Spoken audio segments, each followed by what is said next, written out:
여러분, 아침에 운동할 때 뭐 보세요? 예전에는요, 트레드밀 올라가면 자연스럽게 TV를 틀어놓고 뛰는 분들 많으셨을 겁니다. 날씨 한번 보고 뉴스 몇 개 흘려듣고 오늘 하루는 이렇겠구나, 어제는 이랬구나 하면서요. 그런데 어느 순간부터죠, 이제는 화면을 켜도 TV가 아니라 휴대폰을 먼저 보게 됩니다. 의식적으로 바꾼 것도 아니고 결심을 한 것도 당연히 아닙니다. 그냥 그렇게 바뀌었어요. 이게 오늘 이야기의 시작입니다.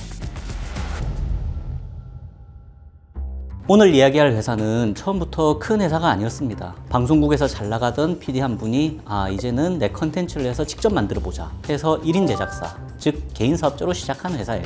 이게 얼마나 용기 있는 선택이냐면요, 방송국 PD는 사실 안정적인 직업입니다. 그걸 내려놓고 나왔다는 건 반대로 그만큼 자기 실력에 대한 자신감이 있으셨다는 뜻이죠. 그래서 처음에는 굉장히 잘 풀렸습니다. 초반에는 일반적인 기업의 전형적인 성공 루트를 탔습니다. 방송국에 외주 제작을 하였고, 또 고정 프로그램도 확보했고, 또 매달 들어오는 어느 정도 안정적인 제작비. 여기서 중요한 포인트가 하나 있어요. 이 회사는 대박 한 방으로 확 크는 회사가 아니고 꾸준히 매달 매출이 찍히는 회사였다는 점입니다. 이게 왜 중요하냐면요, 대표 입장에서는 직원 월급 날짜가 머릿속에 계산되는 회사라는 뜻이에요. 그래서 사람도 늘고 카메라도 늘고 방송 장비도 늘어나고 편집실도 꾸리고 결국 개인 사업자에서 법인 사업자로 전환까지 하게 됩니다. 이쯤 되면 이런 생각을 하게 되겠죠. 이 회사는 진짜 괜찮다. 우리는 컨텐츠 만드는 회사, 이걸로 굉장히 오래 가겠다. 이 회사가 만들던 프로그램은 자극적인 예능도 또 혹은 화제성이 폭발하는 그런 컨텐츠도 아니었습니다. 대신에 이런 프로그램이었어요. 아침에 틀어주기 좋은 방송, 밥 먹으면서 보기 좋은 화면, 부모님 세대가 또 믿고 보는 컨텐츠. 여러분도 기억나실 거예요. 출근 준비하면서 TV를 켜놓고 양치하면서 소리만 듣고 가끔 화면 한번 쓱 보고, 그게 바로 이 회사가 매달 돈을 벌던 방식이었습니다. 즉, 이 회사는 시청자의 일상 그 위에 올라가 있었던 회사였던 거죠. 이쯤 되면 다들 짐작하시다시피 문제는 회사가 아니라 우리의 생활 방식이 바뀌었다는 점입니다. TV 시청률은 계속 떨어지고 어떤 프로그램은 0% 시청률까지 나옵니다. 또 웨이브, 티빙, 쿠팡플레이, 넷플릭스, 그리고 유튜브. 아침에 TV 켰던 사람들이 이제는 휴대폰을 켜기 시작하는 거죠. 저도 그랬고 이 영상을 보시는 시청자분들도 그랬을 겁니다. 그런데 이게 제작사 입장에서는 이게 무슨 뜻이냐면요, 프로그램은 그대로인데 돈을 주는 구조가 달라진다는 뜻입니다. 이 변화는요, 제작사가 잘못해서 생긴 변화가 아니고 시장 자체가 완전히 이동하게 된 결과였습니다. 방송 제작은요, 비용 구조가 굉장히 단단합니다. PD 작가, 촬영, 그리고 방송 편집. 이건 줄이고 싶다고 해서 줄일 수 있는 게 아니에요. 여기서 비용을 줄이기 시작하면 당연히 콘텐츠 퀄리티가 바로 떨어지고, 그건 곧 다음 계약 실패로 이어집니다. 그래서 제작사 대표님들은 대부분 이렇게 생각합니다. 이번 시즌까지만 버텨보자.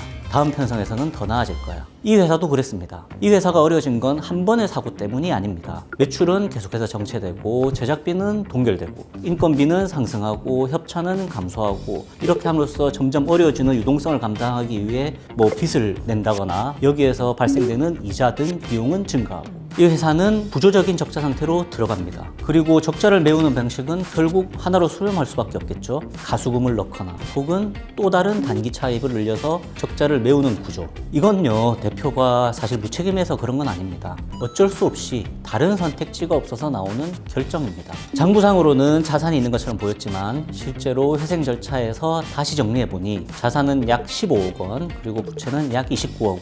즉 회사가 안 돌아가서 문제가 된 게 아니고 자산보다 빚이 훨씬 많은 채무 초과 상태였던 겁니다. 겉으로는 프로그램도 만들고 직원 월급도 나가고 있었지만 실제로는 빚으로 시간을 버티는 구조였죠. 이쯤 되면 이 영상을 보시는 대부분의 대표님들은 비슷한 선택지 앞에 서게 됩니다. 하나는요, 조금만 더 버텨보자. 그리고 다른 하나는 이 구조를 한번 정확하게 뜯어보자. 이 회사의 대표님도 마찬가지였습니다. 문제는요, 이 시점에서 혼자 판단하기가 정말 어렵다는 겁니다. 왜냐하면 회사는 아직도 돌아가고 있고, 직원 월급은 계속 나가야 되고, 프로그램도 제작 중이고, 내일 당장 문 닫는 회사처럼 보이지는 않기 때문입니다. 그래서 많은 대표님들이 이런 소위 말하는 영업과 실무에 계속 치이다 보면 이 고민할 타이밍을 놓치게 됩니다. 이 회사가 저희 스탠다드를 찾았을 때 저희가 제일 먼저 본 건 얼마 빚이 있느냐가 아니었습니다. 이 회사가 망해서 힘든 건지, 아니면 이런 구조가 계속 악순환이 되어서 어긋나서 결국 힘들어진 건지, 그래서 아주 기본적인 질문부터 다시 했습니다. 이 회사의 매출의 핵심은 어디였느냐, 그리고 실제로 들어가는 고정비는 어느 정도냐, 그리고 최근에 차입은 왜 늘어났느냐, 그리고 이 구조가, 이 사업 구조가 지금 환경에서 계속 지속 가능하냐.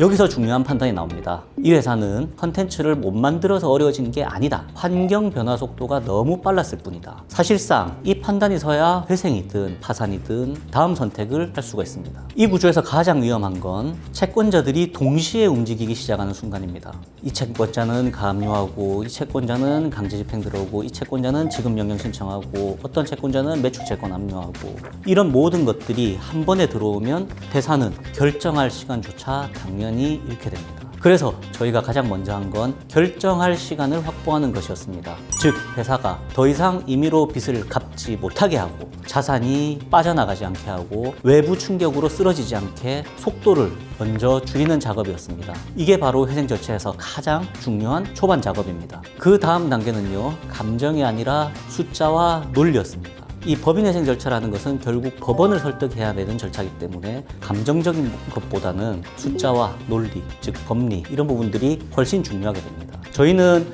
이 회사의 재무를 놓고 아주 단순한 질문 하나를 던졌습니다. 지금 당장 정리하는 게 나은가? 아니면 이 회사의 구조를 바꾸면 더 나은 결과가 나오느냐? 이 회사는 그 당시에 총부채는 약 29억 원. 그런데 저희가 계산한 계속기업 가치는 약 11억 원 정도였습니다. 반면 이 회사를 당장 정리했을 때 나오는 가치, 즉 청산 가치는 약 10억 원이었죠. 법원 기준으로 봐도 이 회사는 지금 정리하는 것보다 구조를 조정해서 계속 가는 편이 더 합리적인 회사였습니다.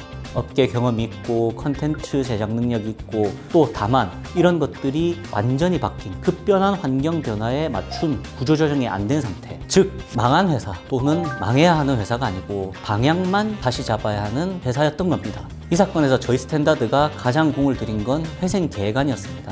회생은요, 신청서로 시작하지만 법원이 판단하는 건 결국 계획안입니다. 이 회사가 앞으로 실제로 돈을 어떻게 벌고, 또 그 돈으로 여러 채권자들에게 얼마나 어떻게 갚을 수 있는가. 회생 계획안에는 막연한 기대가 아니라 현실적인 숫자가 들어가야 합니다. 이 사건에서는 과거 매출 구조를 그대로 전제하지 않았고, 이미 무너진 편성 환경을 그냥 인정했습니다.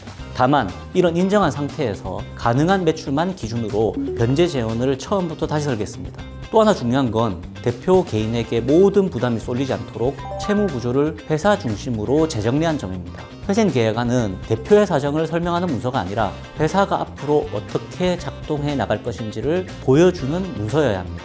이 사건에서 스탠다드의 역할은 살려달라는 이야기를 대신하는 게 아니고, 이 회사는 이렇게 정리하면 아직 설명이 충분히 가능한 회사다, 이거를 숫자와 구조로 증명하는 것이었습니다. 이 회사는 지금 무너지는 단계를 지나서 정리된 레일 위에 올라간 상태입니다. 아직 모든 결과가 끝난 건 아니에요. 하지만 중요한 건 더 이상 즉흥적인 선택을 하지 않아도 되는 상태라는 점입니다. 이게 회생 절차가 주는 가장 큰 가치죠. 마지막으로 방송, 콘텐츠, 미디어 업계 대표님들께 이 이야기를 꼭 해드리고 싶습니다. 당연히 잘 아시겠지만 이 업계는 실력이 있어도 환경 하나 바뀌면 바로 흔들릴 수 있습니다. TV에서 유튜브로, 방송에서 OTT로. 이거는 사실상 개인이 막을 수 있는 변화가 아닙니다. 중요한 건 내가 실패한 건가? 이런 게 아니고, 이 환경에서 우리 회사 구조가 아직 맞는가? 이 질문을 혼자 끌어안고 계시지 않는 겁니다. 이때 저희 스탠다드가 회사를 대신해서 결정한 것이 아니라 결정할 수 있는 상태를 만들어 드리는 겁니다. 회생은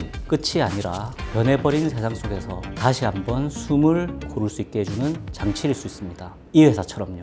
특별히 기억나는 그런 에피소드가 있을까요? 저는 사실 이런 에피소드를 가만히 생각해보면 주로 제일 처음 만났을 때가 많이들 기억납니다. 왜냐하면 제가 이렇게 여러 대표님들, 어려운 상황에 있는 대표님들 상담하다 보면 처음이 가장 중요하거든요. 상담 단계에서 이 회사의 방향성, 정확한 진단과 방향성을 내려야 되는데, 여기서는 이 대표님들께서 굉장히 그래도 이 회사에 대해서 애정도 있으시고, 또 그리고 본인의 이러한 여러 가지 기획 능력, 그리고 촬영, 편집 능력에 대해서 자부심이 있었던 게 기억납니다. 그러면서 이제 저한테도 말씀 주시기를 저희 빛과의 전쟁 채널 굉장히 잘 보고 있다, 굉장히 영상을 잘 만드시는 것 같다, 그런 칭찬이라고 해야 되나요? 하여튼 뭐 그런 좋은 평가를 해주셨고, 그리고 다음에 한번 기회가 되면 찬조 출연하셔가지고 저와 저희 스탠다드에 대한 장점 같이 한번 설명해 주시겠다, 뭐 이런 에피소드가 기억이 나네요. 물론 이제 가장 중요한 건 이 사건이 잘 처리되는 거겠죠. 그래서 완전히 인가까지 받고 이제 좋은 마무리가 되면 그때 기회가 되면 한번 부탁을 드리겠습니다, 이렇게 했던 기억이 나네요. 그리고